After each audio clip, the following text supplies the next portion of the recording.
Hey guys, LevelCap here, and today I have an episode of Mailbox, the series where you guys can ask me any questions in the comment section of this video. Remember to rate up comments that you think would be interesting, and I will pick some of the top rated comments to answer in the next episode of Mailbox. The first question today comes from the Discurder, who says, what do you think about Medal of Honor Warfighter? I'll say I am quite curious about it because it is running on the Frostbite 2 engine, which looks great. It's got destructibility, lots of little bits of concrete and housing and that kind of stuff that you can blow up here and there. I don't think it's quite to the extent of Battlefield, but you can still break like little bits of cover and stuff like that, just giving it an added bit of realism, which is nice. The weapon customization looks very cool, being able to change like your muzzle, your barrel, your stock, tons of different scopes and stuff like that. That all looks really good. The graphics look really nice. It's just going to come down to how well the infantry combat plays out, and I'm kind of interested. I have to admit I'm pretty interested in how it's going to play out for multiplayer. So looking forward to it, and you guys can expect a review on that when the game comes out. Next question comes from Traco Master, who asks, what do you expect from Battlefield 4? And I gotta say, I don't know what to expect. I know what I would like, but in terms of expectations, I really have no idea, other than I believe DICE is going to keep it a modern shooter, probably going to build upon things that they've learned from Battlefield 3. So I'm hoping that they really take some of the good gameplay, the gameplay that people continuously join servers to play in, and propagate that throughout Battlefield 4. And I'm pretty sure the community will destroy them if they don't include a battle recorder. So I believe battle recorder will be in Battlefield 4. Alright, this next question was actually proposed by a whole bunch of different people, and they all got upvotes. And that is, what do you think about double-seat jets potentially being added to Battlefield 3 or Battlefield 4? And I'll say I'm not excited about this aspect at all. In fact, I think the more maps without jets, the better. The problem with jets is that they're just, they're either a complete waste of time if you're an unskilled jet pilot, so you got one player up there trying to learn how to fly, probably getting shot down, not helping your team at all, or if you're an awesome jet pilot, just a complete beast, you're dominating the air and ending up going to just completely win the game. If one team has total air superiority, then it's pretty much a one-sided battle. So I think jets are just very hard to balance. A double-seater jet would just be more annoying. I've flown them in Battlefield 2. They had a two-seater jet. The secondary seat had guided missiles or something like that. They're either lock-on or they're laser-guided. And it just seemed like it usually ended up being like one person wasting their time. Now it's two people wasting their time in the double-seater. So sure, they're cool ideas, but maybe just keep it in single player. The next question comes from Trooper1567. He says, if you had the opportunity to design a map for Battlefield 3, what kind of map would it be? And you know, sometimes I think back to previous Battlefield titles, and there was a lot of really good maps, a lot of diversity in them. And there's two styles of maps that I really miss from Battlefield Vietnam. One was the overgrown jungle style maps where you're just running through the really thick jungly area, and all of a sudden you like run into guys, and it feels like sort of chaos and like these really crazy bits of thick jungle that aren't necessarily bulletproof, but you just can't see 10 feet in front of you. So that was always interesting. You'd hear bullets and stuff like in the bushes around you, and you just have no idea what was going on and trying to make sense of it.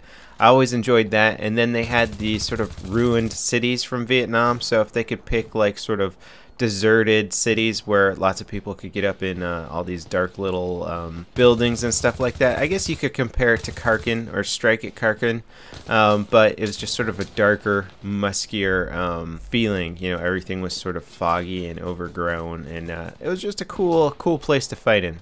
Markarellis2 asks, purely based on gameplay, which game do you like more, Battlefield 3 or Bad Company 2? I actually almost have to side with Bad Company 2. It's really hard because the gunplay in Battlefield 3 is excellent. The map design in Bad Company 2 was far superior to Battlefield 3.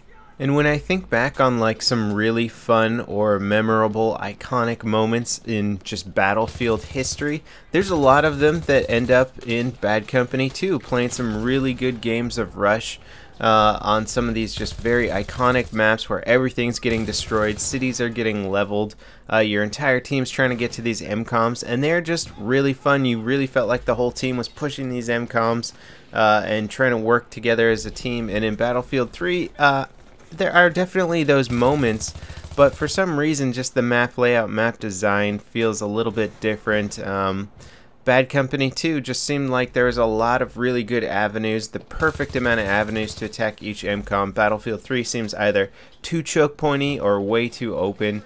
They rarely find a good balance in between. So I would say give me the map design of Bad Company 2, give me the class balance of Bad Company 2, and the gunplay of Battlefield 3, and you've got an excellent title right there. McCole1995 asks, Level, if you had one say in Battlefield 4 and your suggestion was guaranteed to be in the game, what would you suggest? Alright, my answer is not exactly creative, it's more restrictive, but I think it would end up making everybody playing online have a much better time, and that would be getting rid of servers to have the ability to have instant vehicle spawn. I honestly don't know why DICE gives us this option. I mean, if you're going to give us instant vehicle spawn, you may as well throw in an insta-gib mod in there too, where everybody just dies in one shot, and we might as well just get crazy with stuff, because instant vehicle spawn is so painfully imbalanced every time I play it. It just seems to ruin game modes. You know, I mean, DICE put time into balancing out maps so that when a tank was taken down, you'd have a little bit of time before you could regain that tank and bring it back in a battle, or helicopters or jets or whatever.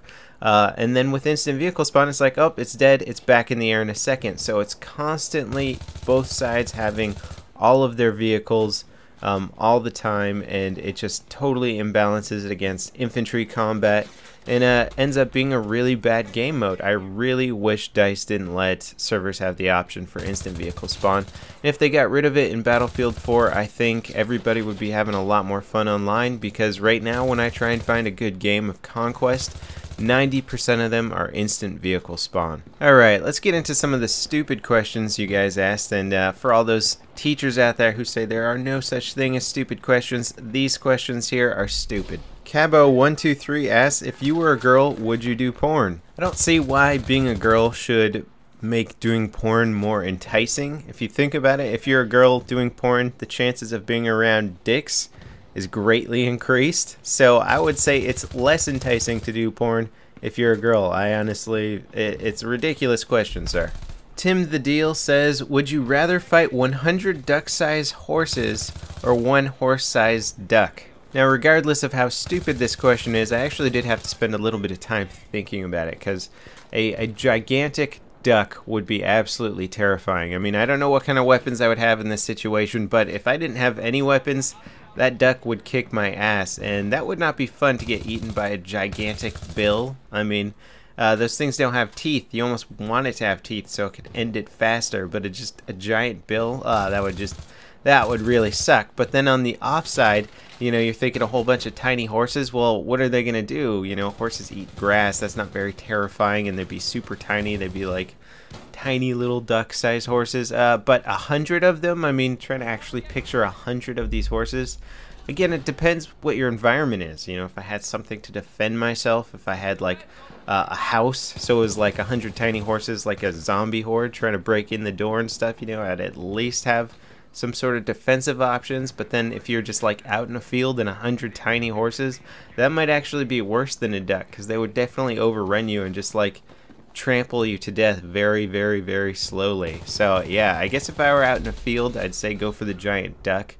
But if I had some sort of defensive measure, I would say go for the tiny horses.